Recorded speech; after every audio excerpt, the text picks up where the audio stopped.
এই দুনিয়াটা আমার মুখ্য উদ্দেশ্য নয়। আমি দুনিয়ার মধ্যে চলাফেরা করব, মুসাফির। আমার প্রয়োজন আছে বিয়ে শাদী করবেন, চাকরির প্রয়োজন চাকরি করবেন, ব্যবসার প্রয়োজন ব্যবসা করবেন, আপনার রাজনীতি করার প্রয়োজন আছে আপনি করবেন, সব কিছু চলবে। কিন্তু এইগুলো আমাদের দুনিয়ার নেশার মধ্যে আমরা ডুবে যাব না। ডুবে যাব, আল্লাহকে ভুলে গিয়ে দুনিয়ায় কখনো ডুবে যাব না। এটা আমার দ্বিতীয় কাজ। 3 নম্বর কাজ, আমাদের লক্ষ্য স্থির করতে হবে। দুটো লক্ষ্য আমাদের, এক, ভালো করে শোনেন, দুটো লক্ষ্য আমাদের, এক ইহকালীন লক্ষ্য, 2 পরকালীন লক্ষ্য। আল্লাহ রাব্বুল আলামিন আমাদের সবাইকে এই দুনিয়াতে পাঠিয়েছেন একটা বিশেষ উদ্দেশ্যে। আমাদেরকে কি আল্লাহ পাক খেলার ছলে সৃষ্টি করেছেন, না কোনো উদ্দেশ্য আছে? উদ্দেশ্যটা আল্লাহ পাক বলেছেন সূরাতুজ জারিয়াত এর 56 নম্বর আয়াতে। কোন সূরা, কত নম্বর আয়াত? আল্লাহ পাক বলছেন আউযু বিল্লাহি মিনাশ শাইতানির রাজিম, বিসমিল্লাহির রহমানির রহিম। আল্লাহ পাক বলছেন ওয়ামা খালাকতুল জিন্না ওয়াল ইনসা ইল্লা লিয়াবুদুন। আল্লাহ রাব্বুল আলামিন বলছেন, আল্লাহ পাক কি কথা বলেন? বলেন না? অনেকে বলছেন না, আল্লাহ পাক কথা বলেন না। কোরআন কার বাণী? আকীদা পরিষ্কার করেন, কোরআন কি আল্লাহর মাখলুক না আল্লাহর কালাম? মাখলুক মানে কি? সৃষ্টি। আমরা মাখলুক কিনা? কোরআনও কি আমাদের মতোই মাখলুক, নাকি কোরআন আল্লাহর কালাম? কালাম শব্দের অর্থ কি? কথা বা বাণী। তার মানে আল্লাহ রাব্বুল আলামিন কথা বলেন, আল্লাহ রাব্বুল আলামিন বলছেন। তার মানে কি আল্লাহ পাক এটা ওহী নাজিল করেছেন। আল্লাহ পাক বলছেন ওয়ামা খালাকতুল জিন্না ওয়াল ইনসা ইল্লা লিয়াবুদুন।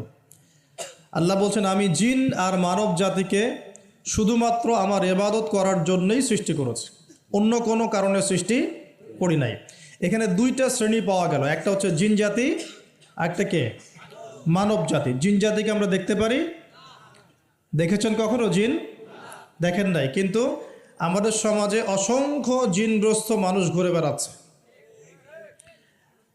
আমি বলি, ঢাকা শহরে যে মেয়েগুলো চলাফেরা করে শপিং মলে, রাস্তাঘাটে, এখানে ওখানে, এদের একটা ভালো অংশ কিন্তু জিনগ্রস্ত, জিন ধরা। এটা হয়তো বলবেন কেমন করে এটা বলতে পারেন? হ্যাঁ, আল্লাহর নূর যাদের মধ্যে আছে তারা বলতে পারে। বহু মেয়ে আছে রাস্তাঘাটে ঘোরাফেরা করে, এরা জিনগ্রস্ত, জিন ধরা। জিন ধরা না হলে ওরকম নগ্ন হয়ে ঢং করে রাস্তায় চলাফেরা করতো না। উপরে একটা জিনের প্রভাব কি আছে? আছে। বিশ্বাস করছেন না? আল্লাহর নবীজি বলেছেন, মুহাম্মদুর রাসূলুল্লাহ সাল্লাল্লাহু আলাইহি ওয়াসাল্লাম, যে যখন কোনো মেয়ে বেপর্দা হয়ে বাহিরে বের হয় তখন শয়তান, শয়তান মানে শয়তান জিন না ফেরেশতা? তখন শয়তান ওই মেয়ের সৌন্দর্যকে পুরুষের চোখে লোভনীয় বা আকর্ষণীয় করে তোলে। কে করে তোলে? শয়তান।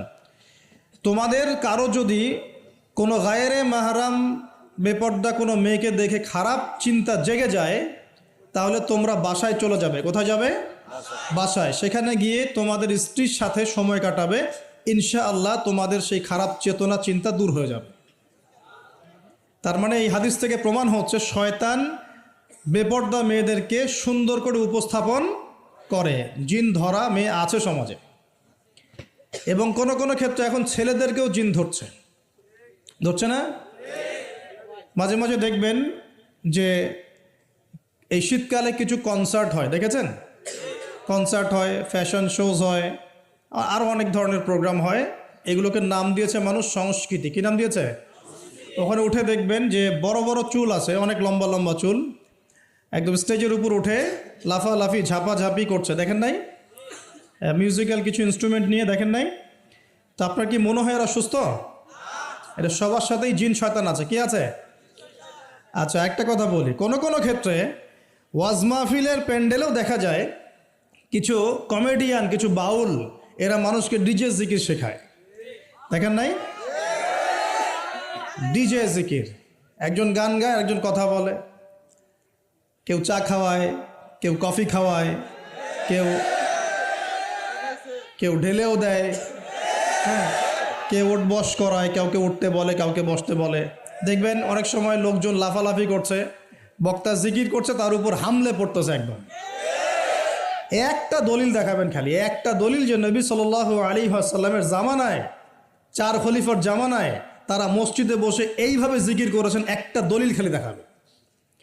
যে কাজ নবী করেন নাই, তার সাহাবীরা করেন নাই। এখানে বহু ওলামায়ে কেরাম আছেন, আমি তাদের সামনে কথা বলতে লজ্জা ফিল করছি। যত হাদিস আপনি ঘাটবেন, আমি তো সব হাদিস পড়ে শেষ করতে পারি নাই, স্বীকার করছি, কিন্তু নবীর যুগে এবং 4 খলিফার যুগে কোনোদিনও এইভাবে জিকির আজগার হয়েছে একটা দলিল আপনি খুঁজে বের করতে পারবেন না ইনশাআল্লাহ। অথচ দিব্যি এগুলো আমাদের সমাজে চলছে না? আর আমরা দুইটা খারাপ চরিত্র ধারণ করি, বাঙালি আমরা যারা, মন খারাপ করে না, আমরা দুইটা খারাপ চরিত্র অধিকারী আছে। এক, আমরা খুব